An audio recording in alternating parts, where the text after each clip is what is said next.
The split didn't start on the screens. The split did not start in the elections. It didn't even start when people learned new words to fight with. No, the split really began in us, quietly, a long time ago. It began when we first felt that being honest might cost us safety and friendship and love. So we learned that truth could be risky. And when truth feels risky, we often look for safer ways to show up. Not necessarily honest ways to show up, but safe ones. Here at Uber Vintagers, our mission has always been quite simple, I would say. We believe in being real, and we believe in making space for others to be real too. So we're here to learn the muscle of staying honest and staying connected. So this topic of polarization, of division, is exactly, I think, the kind of thing that our voice fits into. Because what we call taking sides today didn't really begin as a problem of ideas. It began as a problem of pain. Pain that we never really learned how to name. Pain that we tried to hide. Pain that we tried to sound smarter than. Pain that we tried to silence with certainty. Polarization, I would say, is really this. It's picking a side so that we don't have to feel alone, or so that we don't have to feel exposed. And that's it, I think. It's not about complexity, it's really about safety. We pick sides because uncertainty feels like free falling. And free falling feels like danger when we don't really trust the people who are around us, or when we don't trust ourselves. So imagine a younger version of us, learning how to show up in the world. We discovered that silence doesn't really get punished as quickly as honesty does. We discovered that reaction gets far more than vulnerability, like attention than vulnerability does. We discovered that certainty gets more praise than curiosity. And praise, I mean, felt a lot like oxygen when secretly we felt unknown, right? Integrity means not falling apart under pressure. It means staying the same person inside of ourselves that we are presenting outside of ourselves. Not exaggerating, not shrinking, not pretending, just being oneself, not two. And intimacy means letting people close enough to see the real you without you needing to perform for them in the first place. It means that you're not editing yourself to predict how someone else might respond to you, right? Now, the split begins when pressure arrives, I would say. Pressure, I mean, it looks,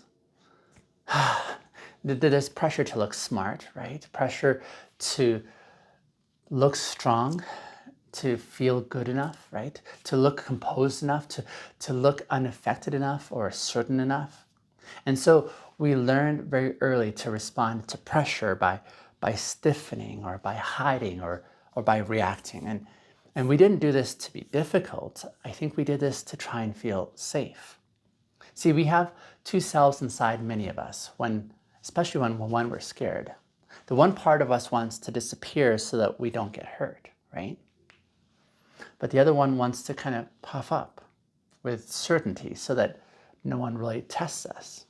The one part wants to say nothing and hold everything in, while the other part sort of like wants to argue so that we don't have to feel the smallness or explain the hurt that is inside. I mean, both parts are really just trying to feel safe. Both parts, they fear the same thing, I would say, and that's being misunderstood or being abandoned. And we learned these verbally loud certainty remarks because softly spoken emotional truth, it felt a lot shakier and slower to return belonging. But belonging does not come from sounding right. It comes really from staying real long enough that people don't have to guess who we are under the opinions. So we split inside, not because disagreement is bad, but because we never really learned to disagree without losing ourselves in the process. So we treat tension like a threat. We treat that moment of tension as if it's like daunting, right? And we reach for the tools that have always helped us along the way, like silence and sarcasm and deflection and outrage slogans that sound airtight, and sound bites that feel punchy enough, and opinions that feel bulletproof, even if emotional health was the casualty all along the way. We, in essence, weaponize conviction to avoid looking internally fragmented. So this began as emotional fracturing before it ever became conceptual sparring. Our opinions are, I think, often just trying to protect our identity. Identity is who we are, and I'd say opinions are how we describe what we think protects us from being misread. And misreading feels far worse than being rejected, because I mean, rejection is clear, right? But misunderstanding, it just feels like someone rewrote our experience without our permission. So we built these internal bunkers long before the internet ever scaled division into categories. Bunkers are built when we think that softness is being punished, because softness was indeed punished early in our life, most often by withdrawal and not comfort or presence, right? Well, we can't fix polarization externally until we fix the selves inside us that are still fighting shame for being known. We used group identities to spread liability for rejection risk, while personal truth actually centralizes it. And that's not moral bankruptcy, it's emotional illiteracy that was inherited, not chosen consciously, right? So we disagree far more cleanly when honesty doesn't require a stage presence or moral theatrics. I think disagreements become safe when we don't treat misunderstanding like incarceration for emotional honesty. We're not living in a clash of ideas. I think we're living really in a collision of self-defense habits. See, self-defense habits make sense when danger was real earlier in our life. I mean, they make less sense though when danger is just misunderstanding that we could correct if we actually just stayed present instead of disappearing or exploding. Now, the victory of reflex kind of means this. It means that we try to be right to avoid feeling ashamed for not having all the answers, or feeling exposed for even having doubts. But the answer to shame isn't certainty. It's presence in the conversation without losing yourself or blaming someone else to just hold the spotlight. I think when we confuse winning with connection, it's here that we fracture relationships. I mean, let's be honest. Winning feels good, right? For a few moments. But it doesn't make us feel close. In fact, I would say winning makes us feel more alone when closeness was really the real longing all along. We need to relearn the art of disagreeing without falling apart or attacking to avoid vulnerability. Safe disagreement really requires personal coherence. The same person upstairs and outside the room, right? I mean, opinions evolve, but people don't have to disappear for nuance to show its face in the first place. We remember the nuance, we remember nuance not as a mental accessory, but more so as a relational competence, if you will. I can hold two truths without losing my identity. I can let someone misunderstand me and stay present to correct it instead of vanishing, right? See, safety without honesty is really isolation, not freedom. If what I think is central to protecting identity is Is brainstorming or explaining emotional risk allowed? It's here that we stay whole in truth and hold nuance, kind of like a breath. But the fracture really begins internal, when truth is indexed early, not because we're weak, but because being known, is scary when misrepresentation really hurts far more than rejection, right? I think the middle half needed clarity.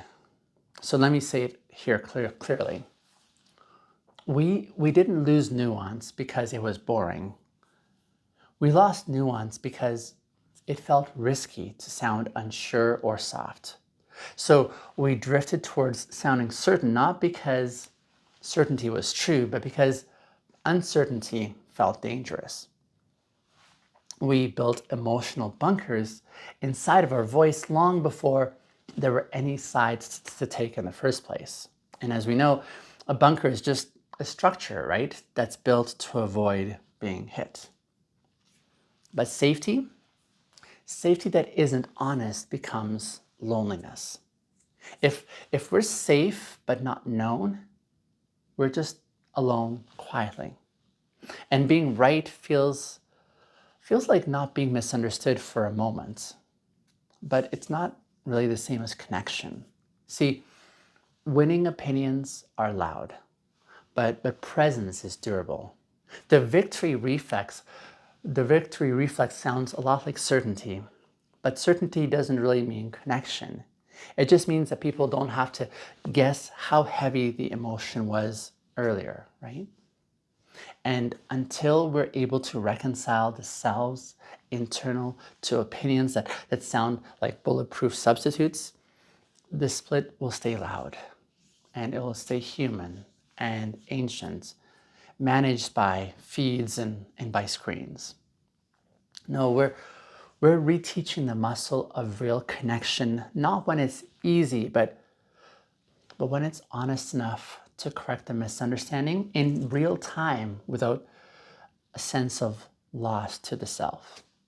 So let's say this in a way that maybe we all understand. When pressure shows up, we split. When pressure shows up, we reach for the tools that we were taught, like silence or outrage, certainty or sarcasm, retreat or attack, right? But listen, pressure should not decide our story. We should be the ones deciding our story. If we want a less divided world out here, we need a less divided self inside of us in the first place. We often avoid honesty, not because honesty is wrong, but because honesty once felt dangerous, right? We felt that the fear lacks realignment in emotional presence when misrepresentation felt a lot like deletion or misunderstanding, felt a lot more like indictment. But listen, we don't need new sides. What we need is a new integration of ourselves. We belong because we stay whole in vulnerability and in truth management and correct misunderstandings in real time instead of choosing to vanish, right? So,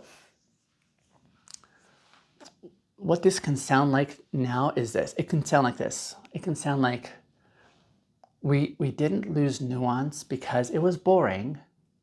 We lost nuance because it felt risky to sound unsure or emotional, right?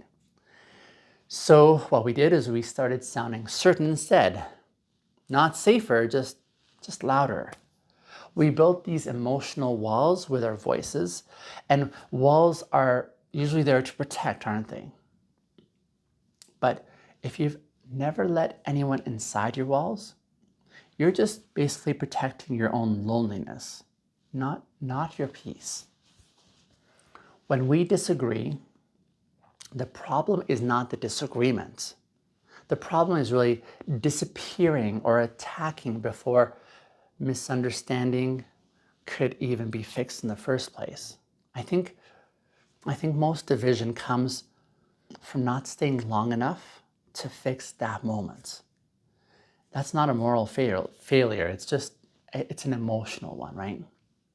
So consider this new way of how to approach or think about this. You can disappoint someone without disappearing from them. You can have doubts without becoming lost, right? You can disagree without being without feeling destroyed.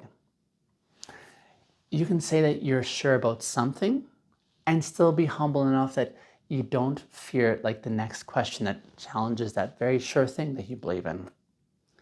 That's emotional strength, not emotional silence. That's who we're here to become through this series in December.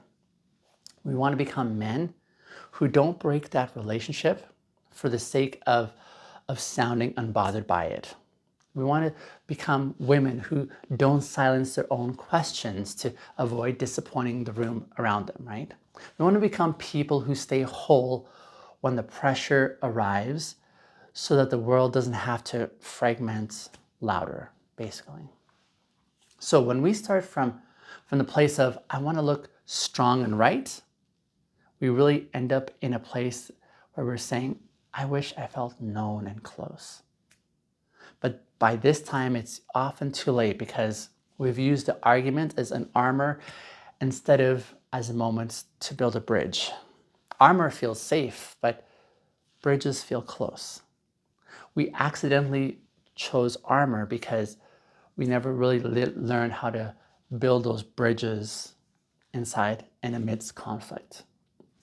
So this month is really the training ground where we want to relearn how to stay whole and stay close without using opinions to hide the wounds or victories to replace intimacy. So we're not fighting each other, I think, as much as we're fighting the instinct to hide from being known or to lash out before being misunderstood. And the split here began when emotional honesty felt unsafe and certainty felt praised. But healing starts not with winning with better arguments, but by staying whole long enough to actually be known and staying connected long enough to fix the misunderstanding when it happens. That's where we want to begin this month's series together.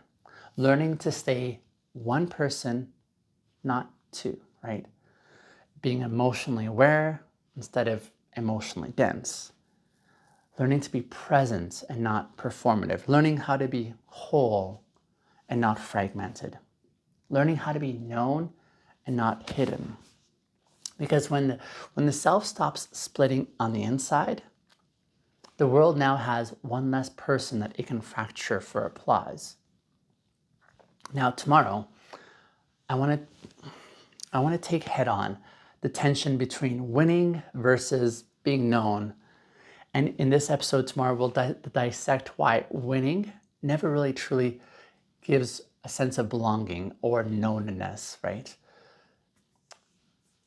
And so we'll get into that episode tomorrow. I'm looking forward to it.